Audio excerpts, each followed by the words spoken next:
Battle of the Granicus.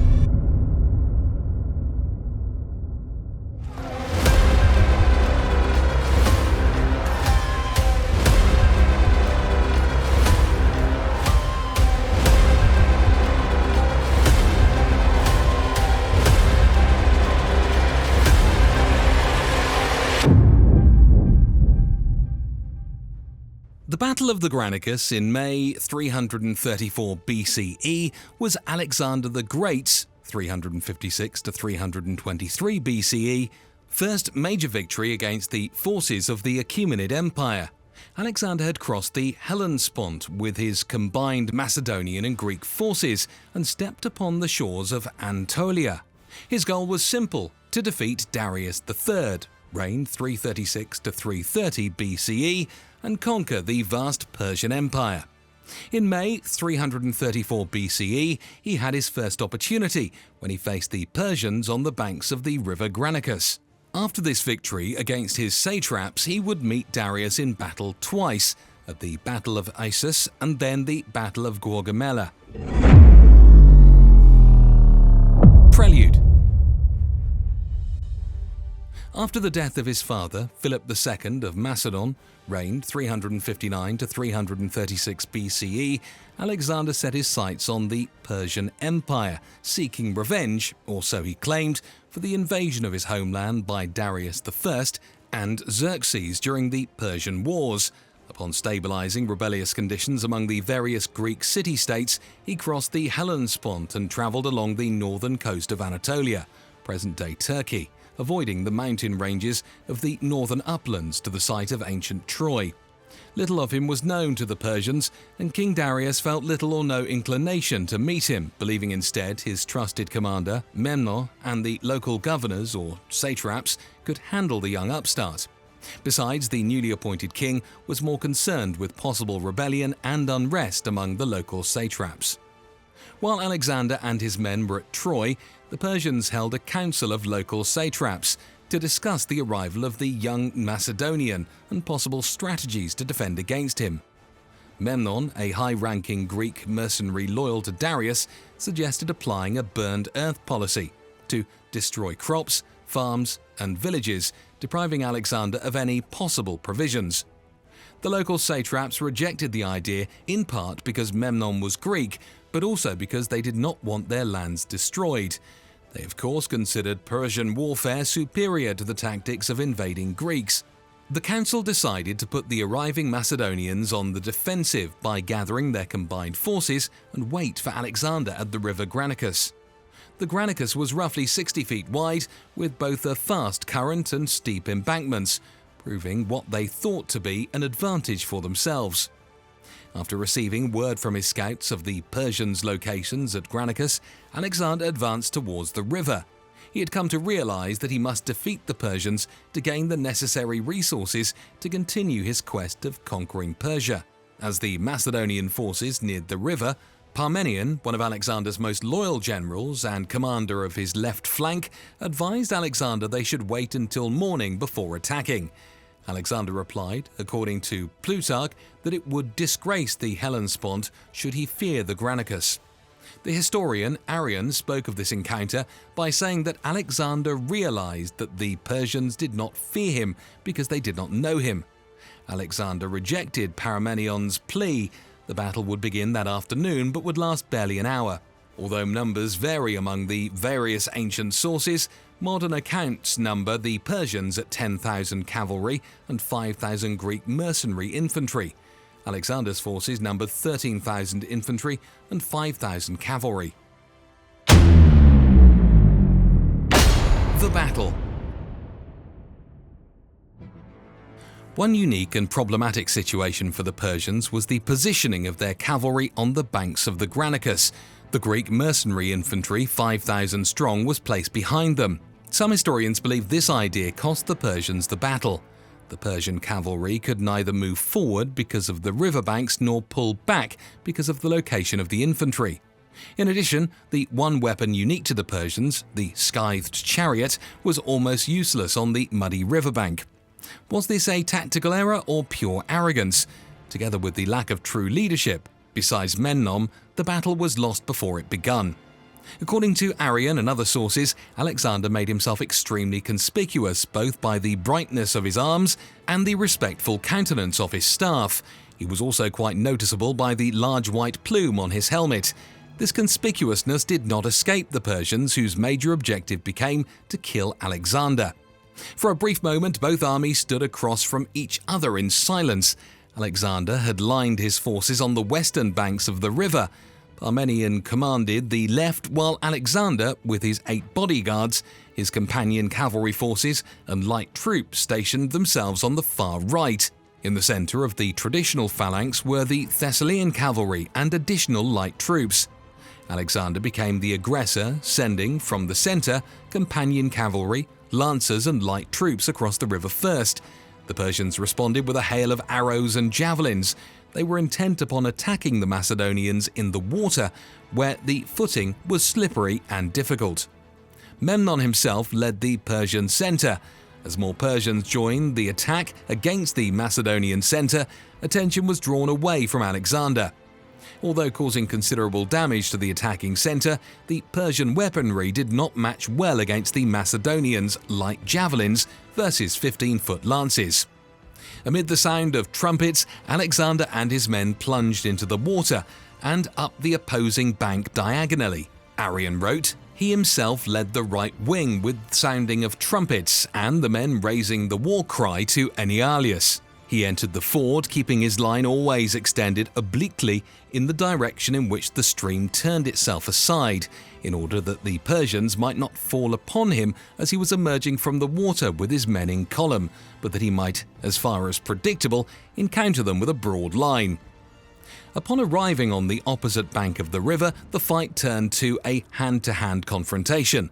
Although suffering a number of casualties, Alexander began to gain the advantage and many of the Persians began to retreat. Throughout the battle, however, the Greek mercenary infantry remained in its position and did not move. As Alexander rose from the waters of the Granicus, he noticed Mithridates, Darius' son-in-law, riding with a squadron of cavalry detached from the main Persian forces. Alexander attacked, slashing Mithridates across the face.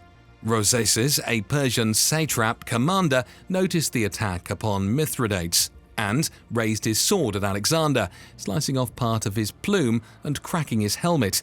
Alexander quickly ran him through.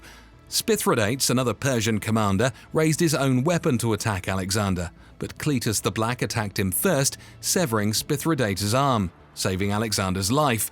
With the loss of a number of their leaders, the Persians became disorganized and, with morale destroyed, retreated. As the Persians fell back, Alexander, instead of pursuing the retreating Persians, turned his attention to the Greek mercenaries, who in turn pleaded for mercy.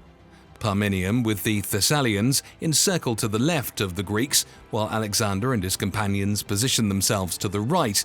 Plutarch spoke of this encounter, saying, "The mercenary Greeks who, making a stand upon a rising ground, desired quarter, which Alexander, guided rather by passion than judgment, refused to grant, and charging them himself first, had his horse, not Bucephalus, killed under him, and this obstinacy of his to cut off these experienced desperate men cost him the lives of more of his own soldiers than all the battle before, besides those who were wounded." Aftermath. Of the 5,000 Greek mercenaries, only 2,000 survived, and they were sent to Macedon to work the mines. The rest were slaughtered. Why did Alexander ignore the pleas of the mercenaries? Some believe he wanted to make a point for their taking Persian money, while others say it was mostly anger at the near-death experience that provoked him.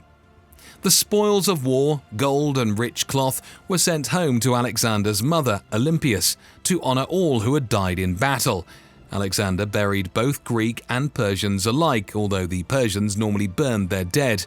According to adjusted modern accounts, the Persians lost 10 to 20% of their forces and 2/3 of their commanders.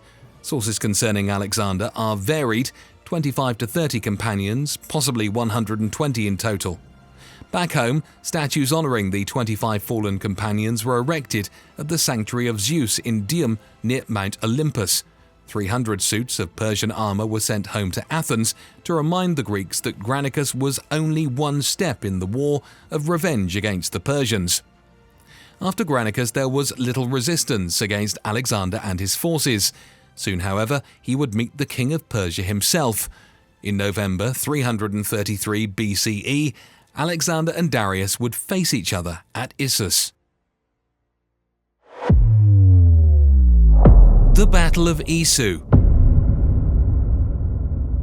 The Battle of Issus on the 5th of November 333 BCE was Alexander the Great's second battle against the Persian army and the first direct engagement with King Darius III, near the village of Issus in southern modern-day Turkey. It was a major victory for Alexander, defeating the Achaemenid Empire and causing Darius III to flee the battlefield. If you like historical stories, please like and subscribe to my channel to watch new videos. After the death of his father and the ascension to the Macedonian throne, Alexander's first order of business was to pursue his father's dream, the conquest of the Persian Empire. Using the excuse that he was seeking revenge for the invasion of Greece by Darius I and Xerxes, Alexander crossed the Hellespont into Asia Minor. As he moved southward, he defeated the Persian forces at Granicus and Halicarnassus. His next major confrontation would be at Issus in November 333 BCE. This battle would be the first of two meetings between Alexander the Great and King Darius of Persia. Both would end in defeat of the Persian forces. When Alexander learned of Darius's presence in the agricultural-rich land surrounding Issus, he quickly moved southward from Gordium through the Cilician Gates to the port town of Issus. Although the battle itself would be further south on a narrow plain between the Mediterranean Sea and the Amanus Mountains, the port served as a base camp for Alexander's forces. It was there that he left a number of wounded and sick to recover. Later, as Darius marched his troops to meet Alexander at the river Porus, the Persian king stopped at the Greek base camp, where he tortured and executed the recuperating Macedonian soldiers, cutting off the right hand of those who were allowed to live. This act would serve as a further incentive to Alexander's army to defeat the Persians. Focusing on his rendezvous with Alexander, Darius moved north from Babylon to an area east of the Issus River. Basing her estimates on ancient sources, historian Ruth Shepard has Darius with an estimated army of between 300,000 and 600,000, as well as 30,000 Greek mercenaries, while more modern numbers are from 25,000 to 100,000, with only 10,000 Greek mercenaries. Although he considered waiting there for Alexander, Darius changed his mind, hoping to separate Alexander from his base at Issus and thereby isolating him. Alexander had marched south from Issus towards Syria, but after confirming the presence of Darius at Issus, he turned back to the north. Darius moved further south into the narrow strip of land west of the Amanus, thereby placing his forces at a disadvantage. The two armies met at the river Porus. The weather was rainy and cold. The area did, however, provide a distinct advantage for Alexander because not only did it reduce Darius's mobility, but he could also spread out his own troops. Plutarch, in his The Life of Alexander the Great, spoke of this advantage and the victory it would soon bring when he said, "Fortune was not kinder to Alexander in the choice of ground than he was careful to improve it to his advantage. For being much inferior in numbers, so far from allowing himself to be outflanked, he stretched his right wing much further out than the left wing of his enemies, and, fighting there himself in the foremost ranks, put the barbarians to fight." Battle. Unfortunately for Darius, he had ignored the advice of Charidemus, one of his trusted Greek generals, who had told Darius to divide his forces and allow him, Charidemus, to fight alone against Alexander. Darius ignored this suggestion for what some see as a matter of ego and prestige. He could not lose to this young Greek upstart. After being ignored, Charidemus made the mistake of a few ill-chosen comments about Persians. Darius, who spoke Greek and perfectly understood the comments, was offended and immediately had his general executed, something many consider unwise because Charidemus was viewed as one of Darius's most capable generals.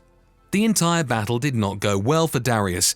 Despite the advantage of numbers, he and his men were soon on the defensive, unable to maneuver as they would have liked. Darius's left flank was hampered by the river valley, mountains on his left and the sea on his right. Alexander, on the other hand, was able to use his trusted phalanx formation. His right flank extended to the mountains and his left to the sea. He had 3 battalions on the right and 4 to the left with heavy infantry in the middle. After viewing Alexander's formation, Darius moved his cavalry to attack Alexander's right with hopes of breaking through his right flank. Although hampered by the riverbank and stockades erected by Darius, Alexander and his companion cavalry moved quickly through Darius's left flank. Attempts to drive Alexander back across the Pinarus failed. Historian Arrian, in his The Campaigns of Alexander, said, "Darius's Greeks fought to thrust Macedonians back into the water and save the day for their left wing. In turn, with Alexander's triumph plan before their eyes, were determined to equal his success and not forfeit the proud title of Invincible, hitherto universally bestowed upon them." Alexander and his forces turned toward the Persian center, where he spotted Darius. Although Darius's brother, Oxathus, attempted to block Alexander's charge, he failed. Darius fled the battle at first in his chariot and then on horseback.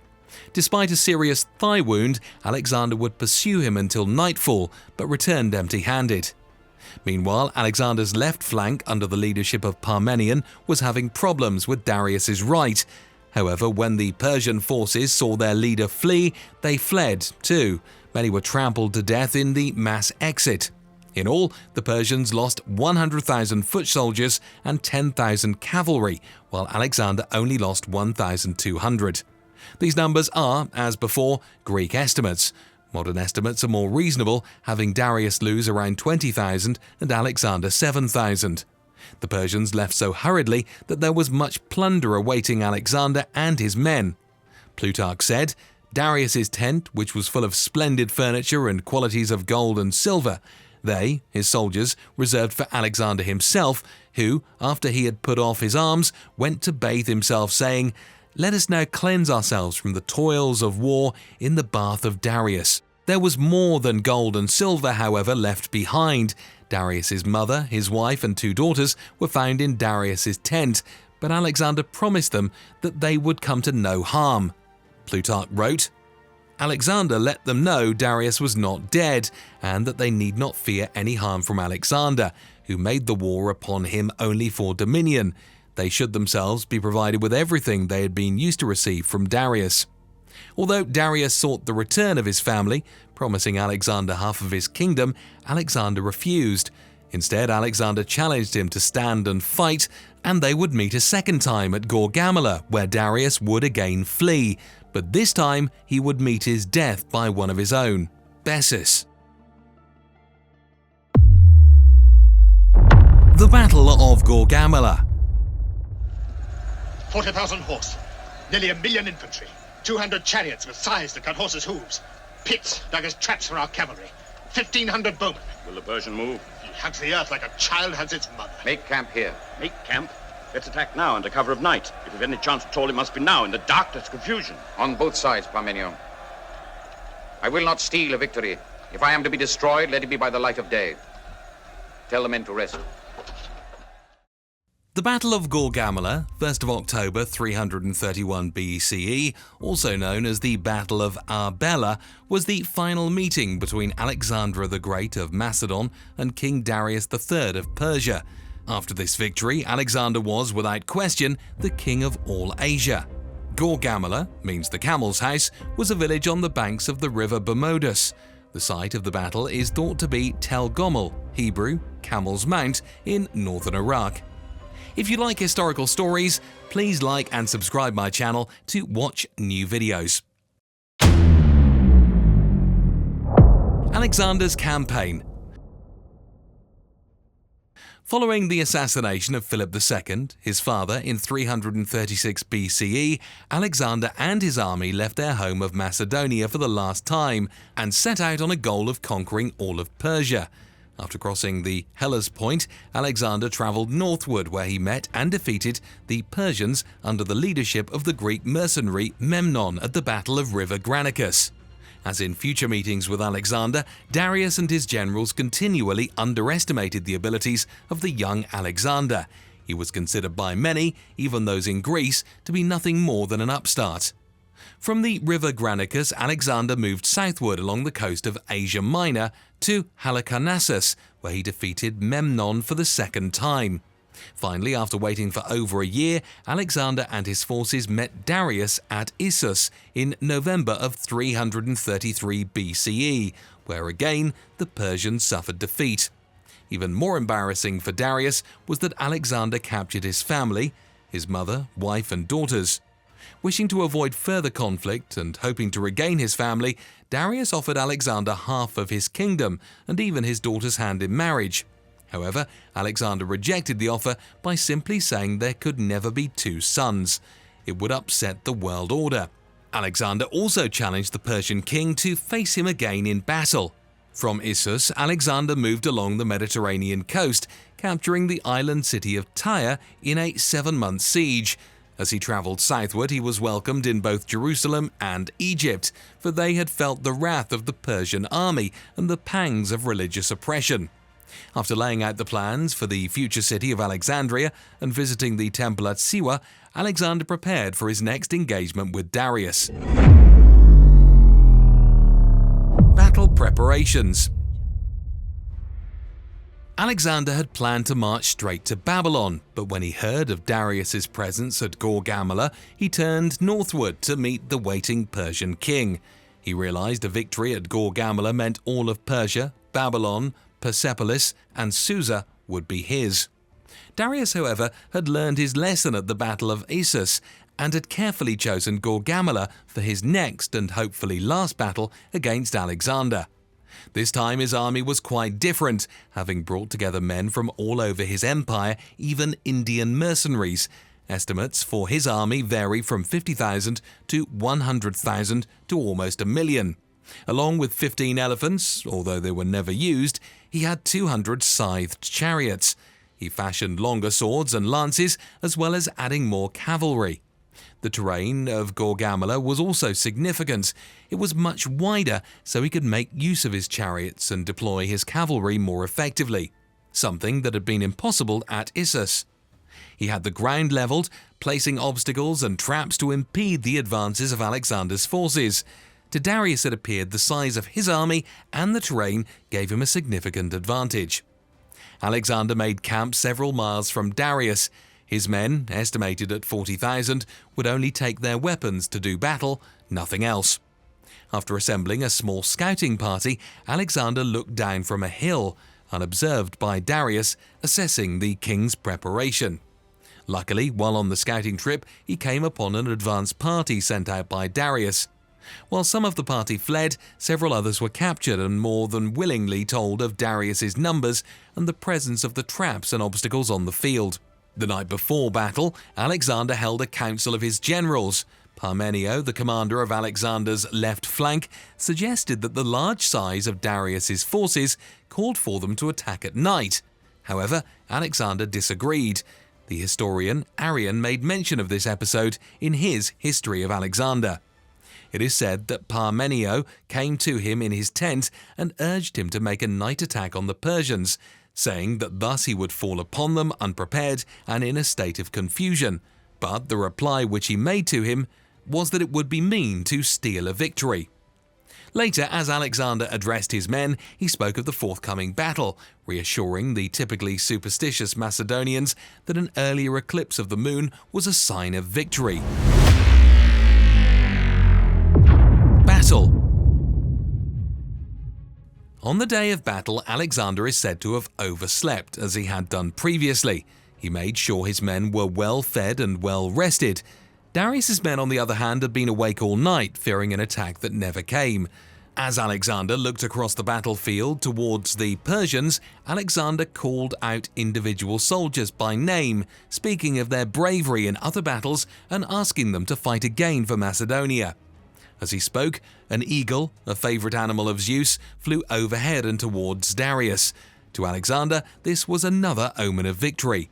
As in every other battle, Alexander and his companion cavalry took position on the right flank, while Parmenio, as usual, held the left flank. Stationed in the middle were the well-trained Macedonian phalanx, with more light infantry and archers on either side. Alexander also did something different. He chose to place infantry at angles on the ends of both the right and left flanks to protect against a possible flanking maneuver by the Persians. He also placed additional Greek infantry to the rear of the centre. As the battle began, Alexander and his companions immediately moved to the right at an oblique angle. Following Darius's orders, the Persians, under the leadership of Beas, moved to their left, countering Alexander in an attempt to outflank him.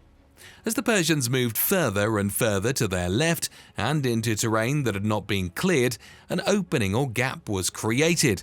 According to some historians, this entire move by Alexander had been a feint. Seeing the opening, Alexander formed his men into a wedge and quickly moved to his left and into the clearing, charging the shocked Darius. While Alexander was challenging the Persians on the right, Darius sent his scythe chariots towards the Macedonian centre, a move that failed to have the effect Darius had hoped. As the chariots approached, the phalanx merely opened ranks, allowing the chariots to pass through. The Persians were immediately set upon by the infantry, and hand-to-hand combat soon followed. Back on the right, Alexander, spying Darius, seized upon the opportunity and threw a spear at the shocked king, missing him by inches. Just like at Issus, Darius realized that victory was hopeless and fled. Plutarch, in his Life of Alexander, spoke of Darius's flight. Darius, now seeing all was lost, that those who were placed in front of him were broken and beat back upon him, that he could not turn or disengage his chariot without great difficulty, the wheels being clogged and entangled among the dead bodies, was glad to quit his chariot and his arms, and mounting it is said, upon a mare that had been taken from her foal, betook himself to flight.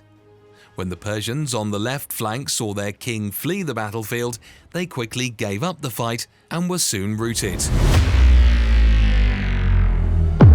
The Battle of Hydaspes. Geography has always been central to planning and conduct of battle. Indeed, ancient and even modern wars have been fought astride natural features or obstacles, with rivers enjoying role primordial in conflicts through the ages. The famous phrase, "Land of Five Rivers," represents, for all intents and purposes, the fertile land of the Punjab, a part of pre-partition undivided India, which transcended the frontiers of modern-day India and Pakistan. It was on the banks of one of these water bodies that the famous Battle of Hydaspes was fought in May of 326 BCE.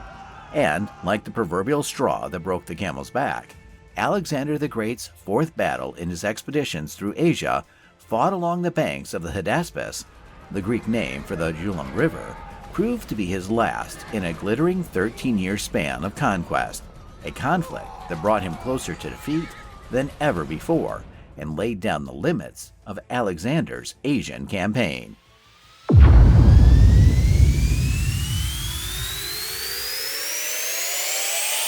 Casus belli and prelude to the battle. There are many reasons attributed to Alexander the Great's Asian conquest. These include securing the maritime trade route through the Hellespont, a narrow natural strait and internationally significant waterway that forms part of the boundary between Asia and Europe, a feat that even his father, Philip II, had not achieved. Securing the Aegean Sea, the water body between Greece and Turkey. Avenge the atrocities inflicted by the Persians on the Greek inhabitants in Asia Minor, and secure their wealth. Be recorded in the annals as the conqueror of Asia. For 8 years since he marched out of Macedonia in 334 BCE, and a bit to achieve the above, Alexander the Great moved like a juggernaut across Western Asia, invading and defeating the Achaemenid Empire, also called the First Persian Empire, which then included Egypt. in a series of battles ending in 328 BCE. Alexander's success against Persia fueled his ambition to advance his conquests towards India, which he is believed to have undertaken for a number of reasons. These included the fact that the eastern reaches of the Achaemenid Empire also covered parts of the Indus River basin, then represented by ancient India, and therefore Alexander considered his Persian conquest incomplete without capturing the latter. Also, that in Alexander's opinion, India represented the extremities of the Asian continent, and successful invasion of India would represent culmination of his Asian conquest. Be these as they may, Alexander's heart and mind were firmly set on conquering the land of the Indus. In 327 BCE, post his Persian conquest and after securing Bactria, a region north of the Hindu Kush Mountains, which currently makes up the Central Asian republics, Alexander's army advanced through the Khyber Pass, KP, a mountain pass across the Spingar Mountains in the Khyber Pakhtunkhwa province in modern-day Pakistan that connects Kabul and Peshawar. The pass, a choke point, is part of the ancient Silk Road and an eminent trade route between Central Asia and the Indian subcontinent, and has historically been witness to invasions of the Indian subcontinent from the northwest. A smaller column under Alexander himself circumvented the KP from the north and captured the rocky fortress of Aornus, modern-day Persaria, a steep ridge a few miles west of the Indus River and north of the ancient cities of Taxila or Takshashila, famous as the home of one of the world's earliest scholastic universities, and Attock in modern-day Pakistan's Punjab province. This was Alexander's last successful siege before he died in 323 BCE, wherein the numerous tribal clans of the Hindu Kush posed him stiff resistance, which his advancing column overcame, despite being heavily outnumbered. Alexander's advance over the next 6 months brought him west of the Jhelum River, where he sent out a clarion call to the vassal rulers to profess their subjugation to him. Consequently, Alexander gained control of the greater Gandhar region, made up of modern-day Peshawar and Swath River valleys in Pakistan. Part of the Achaemenid Empire, which also included Taxila, Alexander befriended Ambi, the then king of Taxila, a pact driven by their common enmity for King Purushotama, popularly known as King Porus, the ruler of the Paurava kingdom of western Punjab, who refused allegiance to Alexander and instead was preparing to militarily confront the great Greek conqueror. The Jhelum River, as would be the Rubicon to Julius Caesar 277 years later, came to represent a point of no return for Alexander and Porus. Alexander had to comprehensively defeat Porus and decimate the latter's army to ensure his conquest further east and obviate a threat to his flanks, as also to send a clear message by way of a decisive victory to the vassal kings that disloyalty to Alexander's cause would be met with similar ruthlessness. Porus, on the other hand, hoped Alexander would have to either wait for the monsoon season to end before crossing or simply abandon his quest and leave. For Porus, the battle was existential, as he needed to defeat Alexander to protect the kingdom. In preparation for the Macedonians' arrival, he stationed his army in a defensive position along the Jhelum River and waited, and so was set the stage for one of the most decisive battles against a foreign invader that India has ever witnessed. The battle. The opposing forces were arrayed on opposite banks of the Jhelum River, with Alexander setting up camp in the vicinity of a ford and Porus forces positioned across. Alexander was aware that the Hydaspes was deep and fast-flowing at the site of the opposing camps, and therefore any attempt to cross it, other than at a fording site, would be perilous. He therefore made forays up and down the far bank, causing Porus to react by positioning and repositioning his forces to thwart any attempt by Alexander to attempt a crossing. Alexander eventually scouted a crossing 27 kilometers upstream from his camp at a place called Kadi, where the river was interrupted by an uninhabited wooded island, which would act as an anchor for his waiting troops. Alexander divided his forces, leaving a substantial contingent with Craterus, his most loyal Macedonian general, facing Porus on the original ford, while Alexander led the rest of his army consisting of approximately 6,000 infantry soldiers and most of his cavalry across the ford at Cadiz. Craterus was ordered to ford the river if presented with an opportunity and attack if Porus repositioned his army to face Alexander, or to hold his position if Porus faced Alexander with only part of his forces.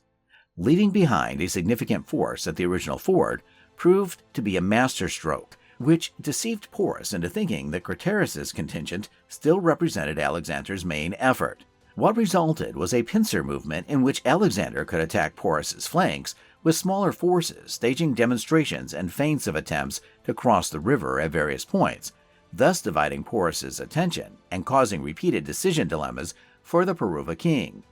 On receiving news of Alexander's crossing being underway, but unaware of the force levels involved, Porus sent a small force under his son to thwart the former, which only resulted in the latter's defeat and his death. Porus, now aware of the crossing, rebalanced his forces to meet Alexander with his heavily armored war elephants evenly spread at the head of his force, followed by his infantry, with his cavalry forming the flanks. Alexander seized the initiative, using his dahe, Iranian, horse-mounted archers to decimate one flank of Porus's cavalry, while the Macedonian cavalry rode in to finish the task. Alexander's infantry then engaged the war elephants, which were proving insurmountable for his cavalry as the tuskers were startling the horses. Within no time, the Peruvian infantry was surrounded and routed by the Macedonian foot soldiers, who sported better armor and more lethal spears. In the dying stages of the conflict, Alexander, impressed by Porus's bravery, sent numerous emissaries, including Ambi, the Texila king, to Porus, asking him to give up battle, but the latter refused. Eventually, post the rout of his army, Porus was brought to Alexander, who asked the former how he wanted to be treated thereafter. To this, Porus famously replied, "Treat me as a king would treat another king."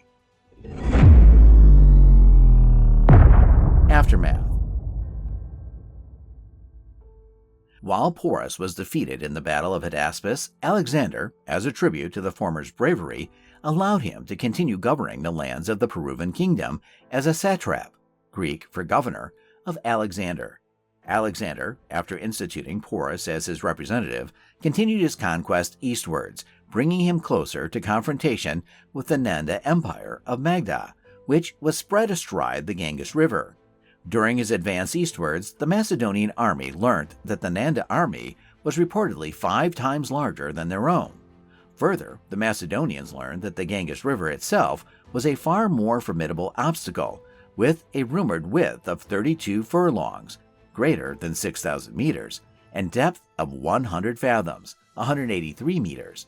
Both these factors caused significant uneasiness in Alexander's ranks, till, at the banks of the Hydaspes, River Beas, they refused to march any further and demanded that they return back.